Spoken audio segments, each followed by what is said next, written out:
السلام علیکم ورحمۃ اللہ وبرکاتہ۔ آج کا ہمارا موضوع بڑا دلچسپ ہے کہ سجدہ سہو کیا ہے اور یہ کب ادا کیا جاتا ہے۔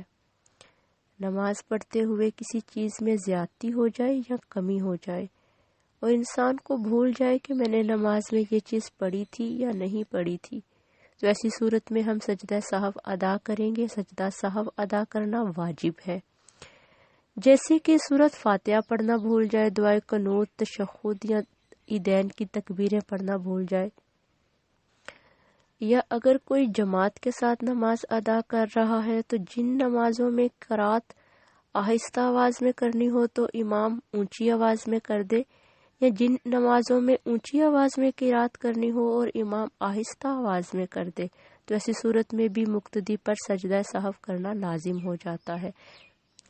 لیکن مقتدی پر سجدہ واجب تب ہوگا جب امام سجدہ ادا کرے گا۔ اگر امام نے سجدہ سہو ادا نہیں کیا تو مقتدی پر بھی وہ لازم نہیں ہے، اور اسی طرح اگر مقتدی کوئی چیز بھول گیا ہے تو امام پر سجدہ سہو لازم نہیں ہے، اور ایسی صورت میں مقتدی پر بھی سجدہ سہو لازم نہیں ہے۔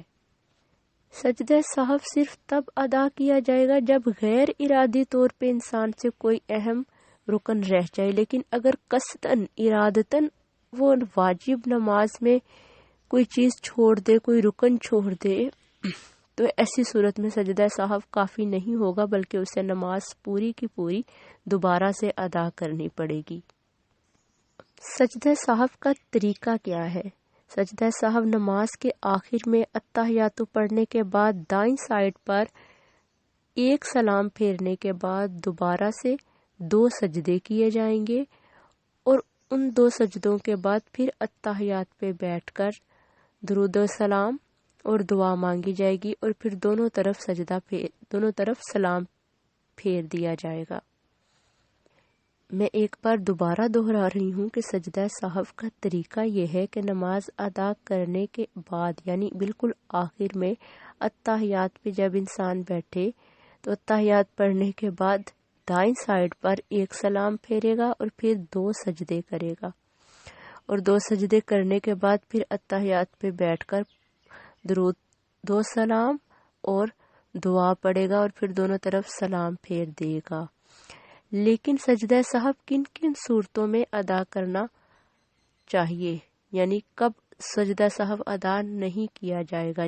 جبکہ کوئی مسجد کے اندر ابھی موجود ہے، مسجد کے دروازے سے باہر نہیں نکلا، تب تک وہ سجدہ سہو ادا کر سکتا ہے، یا جماعت کی صفوں سے ابھی وہ الگ نہیں ہوا تب تک وہ کر سکتا ہے، یا نماز اس نے پڑھ لی ہے اور نماز میں ابھی اس نے کسی سے کلام نہیں کیا اور ایسا کوئی کام نہیں کیا جو نماز کو فاسد کر دیتا ہے، تو ایسی صورت میں وہ سجدہ سہو کر سکتا ہے۔ لیکن ان صورتوں کے کرنے کی وجہ سے، یعنی اگر یہ ایگزسٹنس میں آ جائے تو پھر سجدہ سہو نہیں ہوگا۔ اور بے شک اللہ تعالی ہماری بھول چوک کو اپنی رحمت سے معاف فرمانے والا ہے۔ اللہ تعالی ہم سب پہ اپنا کرم اور فضل فرمائے۔ دعاؤں میں یاد رکھیے گا۔ اللہ حافظ۔